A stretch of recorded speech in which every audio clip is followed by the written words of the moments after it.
நம்ம family group, நம்ம குடும்பம், சென்னையை சேர்ந்த சமூக ஆர்வலர், சென்னையை சேர்ந்த தொண்டு நிறுவனம், நீலகிரி மாவட்டம் பந்தலூர் சுற்றுவட்டார பகுதிகளில் வனத்திற்கு மத்தியில் காட்டுநாயக்கர் சமுதாய பழங்குடியின மக்கள் வாழ்ந்து வருகின்றனர்.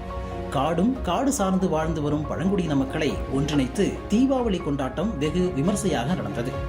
நம்ம ஃபேமிலி குரூப் நிர்வாக இயக்குனர் பொன்னுசாமி கார்த்திக் பழங்குடியின மக்களுக்கு புத்தாடைகள், இனிப்பு பொருட்கள், பட்டாசுகள் வழங்கி வாழ்த்து தெரிவித்தார். எந்த காரணத்தை கொண்டும் நீங்க கடந்து வந்த கஷ்டங்கள் எல்லாமே அடுத்த ஜெனரேஷன், அடுத்த தலைமுறையில் படக்கூடாதுனாக்கா அவங்களுக்கு படிக்கிறதுக்கான வாய்ப்புகளை உருவாக்கி கொடுங்க. அதுக்கு தேவையான எந்த ஒரு சப்போர்ட், அந்த மாதிரி விஷயங்களா இருந்தாலும் கண்டிப்பா நாங்க பேசணும். எவ்வளவு முடியுமோ அவளை படிக்க வைங்க.